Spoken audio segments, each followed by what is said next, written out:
So Israel is now bracing for an attack by Iran because Israel took out the leader of Hamas in Tehran, the capital of Iran, under the supposed watchful eye of the Iranian Revolutionary Guard Corps during the swearing-in ceremony of the new Iranian president. This was an enormous embarrassment to Iran, and they have to save face, they have to flex their muscles and show all their thug militias around the Middle East that they're not weak.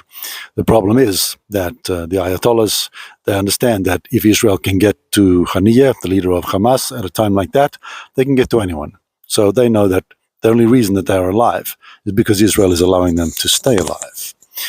Just last week, Israel took out Hezbollah's number 2 in Beirut. Again, a location where they should not have been so easily able to get him. And this was a man that the US has been after for 40 years.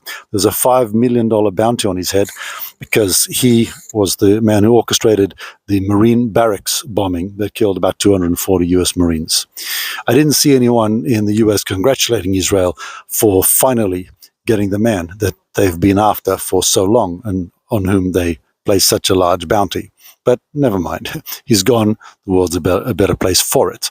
If you don't see what's going on with Iran effectively being the Nazis of the Middle East and orchestrating the entire war, I mean, they support Hamas, support Hezbollah, but here's what people don't always understand.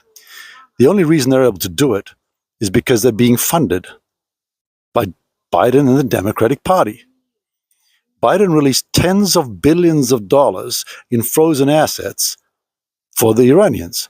And then he relaxed the sanctions that Trump had put on them, so they've now made hundreds of billions of dollars in revenue. Their oil sales are 80% up on what they were under Trump. Now, some people like Trump and some people hate Trump. You may or may not like him. It really doesn't matter to me. But you got to understand what's going on.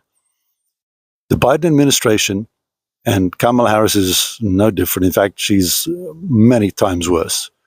But they have got no clue when it comes to foreign policy. If you don't understand that, take a look at the Afghanistan withdrawal.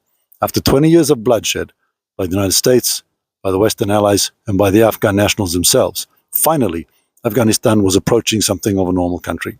Women in particular had an opportunity to study. They were becoming lawyers and really whatever they wanted to be. Now, that's all gone. They're back in the hands of the Taliban. They're oppressed. They're back in the burqa. They're not at school. And who knows what kind of persecution, torture, and killings are happening. In fact, the United States botched one particular aspect of that enormous, disastrous withdrawal, and that was the lists of Afghan nationals who'd been assisting the US.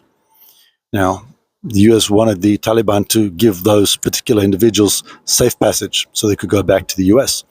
They gave the Taliban lists of Afghan nationals that became kill lists. Taliban went after them, hunted them down.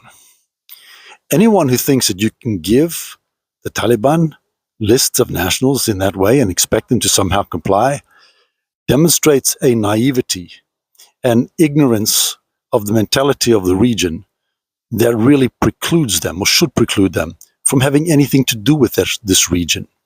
If you don't get that, if you don't understand that, you shouldn't be here. It was the same with Obama.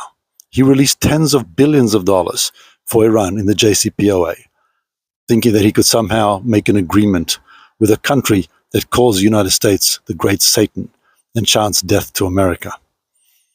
Well, Biden has done the same, and now this whole region is in flames. October 7th may never have happened if it weren't for the money that came out of the Biden administration. Hezbollah wouldn't have the rocket force that they have right now if it weren't for the money that came out of the Biden administration. Iran would be broke. What is it? Obama, Clinton, Biden? I don't understand it. There's something about the Democratic Party, and I was always a democratically oriented kind of guy. I saw Bill Clinton speak when I lived in the US many years ago, and I thought he was phenomenal. I didn't vote for Obama. I wasn't a US citizen, but I was thrilled when he came into office. I was so charmed by, his charisma, his intelligence, his ability to speak to a crowd. For the world, he was disastrous. And now we can look back and see. And you may or may not like Trump, and vote for him or not, but the Democrats are setting the world on fire. When it comes time for the US election, it's only a few months away, get them out. Whether you vote for Trump or vote for someone else or just withhold your election, get the Democrats out. Because the longer they're in there, the more people die in Gaza, in Israel, in Palestinian territories, all around the Middle East, in Iran, in Ukraine, Afghanistan. The world needs a break from this mayhem. And behind it all, believe it or not, is the Democratic Party of the United States.